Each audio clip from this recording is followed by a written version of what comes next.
I'm just worried about my mom. I still haven't told her that's happening. And then so when the twist happened, it was just like, it floored me. You were dancing so hard. I was really going for it. Trousers. I split my trousers and I had to leave the set immediately. That's dedication. It was in front of like 50 people. I am Clara Rugaard and I play Mazey Day. I'm Zazie Beetz. I'm Danny Ramirez and I play Hector. Hello, I'm Anjana Vasan. Hi, I'm Paapa Essiedu. And we're chatting to Cosmo UK. And so everybody's just cool with leaving her alone then? Nick's offering $30K for the first photo of her. I got a camera and I started taking pictures of everyone that I knew. Honestly, like through it, like I would pull out my phone more and capture more. And that alongside a couple of documentaries and just reading into the history of some famous paparazzi. And I think it was just like trying to figure out what that line is where it becomes like taking someone's privacy away. And so even with friends, I'd try to like see what that line was that they're like, all right, dude, maybe not this moment. I was watching a lot of videos about specifically Britney Spears, Paris Hilton, and sort of how their lives were impacted and their experience throughout this time.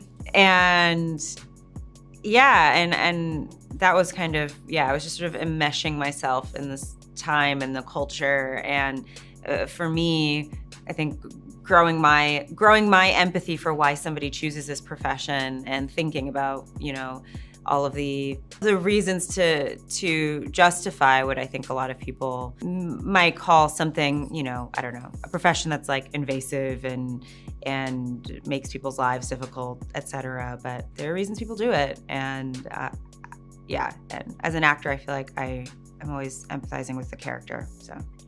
I remember watching Britney Spears and Amy Winehouse documentaries and showing up with respect for any character that you're playing and honoring that character as much as possible, but really ensuring that I was providing as much respect for Mazey as, the paparazzi were lacking toward her. Fancy writing down your number, I won't mind. I remember on set mentally counting the different shades of brown and beige on set, especially in the Posset shoe department store.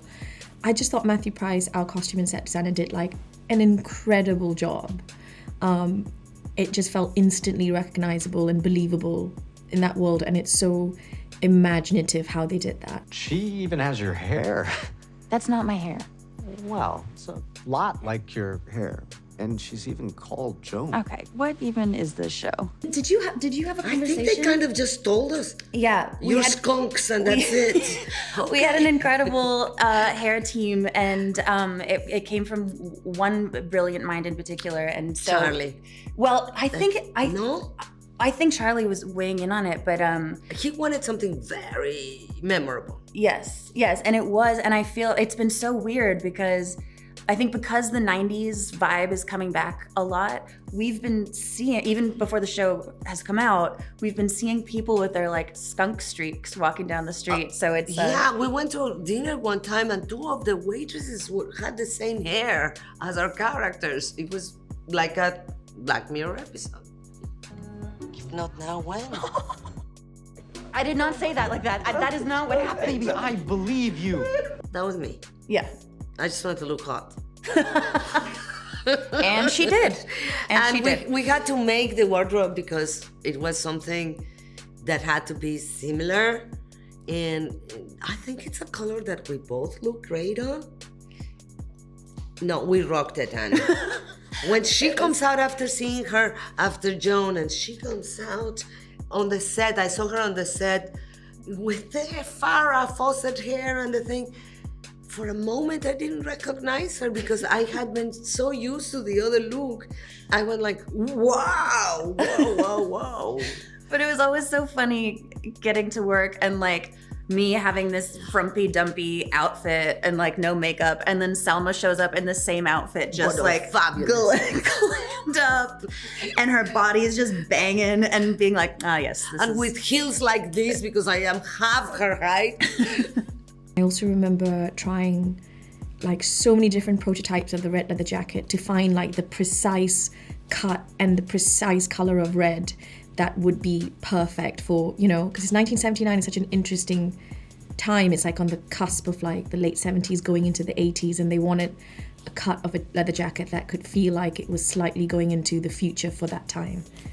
So yeah, it was really fun. But you got to wear some really cool stuff.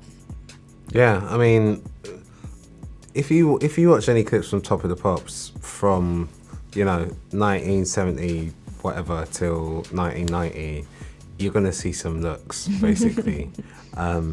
And I think we miss that in today's society. That's the worst thing about the social media generation. So I felt very fortunate to be able to have something that had a bit of character, a bit of charisma, a bit of satin to it. Those heels were something. I'm a murderer. You be all crazy one. So we had to recreate the music video for the Top of the Pops. Going back to the practicality of my costume, it was definitely aesthetic forward, practicality backward. It's based on a Boney M video, the video that we recreated. And the guy's like doing all this like leaping and star jumps and squatting and whatever. And I remember I was trying to recreate that, and there was a moment where the seam along my butt let go, basically. And you were dancing so hard. I was really going for it. Trousers. I split my trousers and I had to leave the set immediately. That's dedication. It was in front of like 50 people. You're firing me? Correct. Your audio algorithms? Not happening. The more things is vaporware. Oh, she had a blast. I'm just worried about my mom. I still haven't told her that's happening. I was so excited to jump into it. And I was just like, this is my sweet spot right here. But then, of course, like the true classy lady of the two of us was just like, oh, I don't care for this. Yeah, I was nervous. It was worth a shot. Was it? I feel like we really capitalized on that, and we really hung out. Yeah. We were shooting in Spain. We were faking Spain for LA.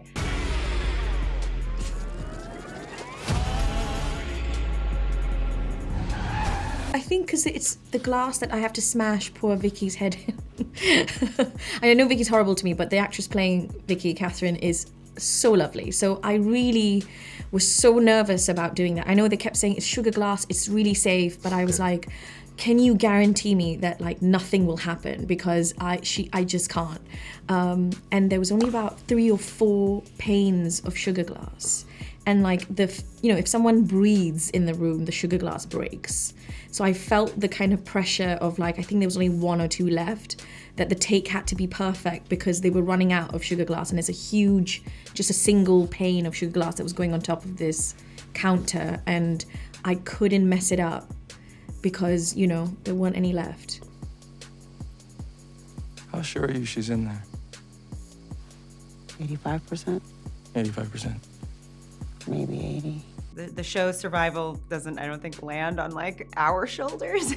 And it's I feel like it's like Charlie's baby, and they're the master puppeteers, and they've plucked us from the abyss to play with us and then toss us back out. And so I just felt like I was I'm getting to play in somebody else's game room. And so no, for me, I just went in being I'm just gonna have fun.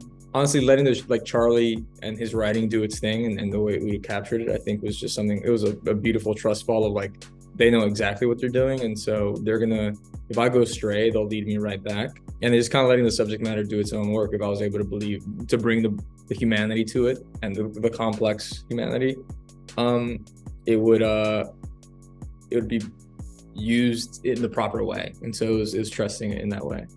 What did he say? They found man in the road. Man? They think hit and run. No, I really wanted to keep the red leather jacket. I don't think they allowed me, but I did steal, should I even admit this? I stole the posset's name tag, Nita's. Yeah, there's a few different ones, and I stole one of them. She's doing good. Really? I only met her once, but she struck me as quite the butterfly. I think she likes it there. We were the first one to shoot, which is weird because we're the final one. Yeah, now. I know. But when we filmed it, I mean, at the beginning, I didn't know if this was just a one-off special or are we part of a season? Because ours, I knew they said it was going to be a bit longer than an hour. So I was like, okay. So, and then it was like week 2 or 3 of filming. I heard that, oh yeah, and everyone else is going to somewhere exciting to film the next episode. And I went, what? There's another episode? And I just kept bugging Bish and Charlie. Yeah, and we were stuck somewhere in grey England. They were like in Spain or something fabulous, and it was summer. But I kept bugging Bish and Charlie for like information, like who's involved, what actors are involved, can you tell us anything? And yeah, they kept those secrets safe in a vault. They didn't share anything with us, really. Having said yes to the project before knowing what it was, I think that's also goes to show just how much of fans we were of Black Mirror. And so page after page, just kind of discovering how the story unfolded and thinking I knew exactly where it was going to go up to a certain extent. And then so when the twist happened, it was just like, it floored me. It has taken you over. And you must be humble in the face of it. Thanks for watching. Bye. Adios.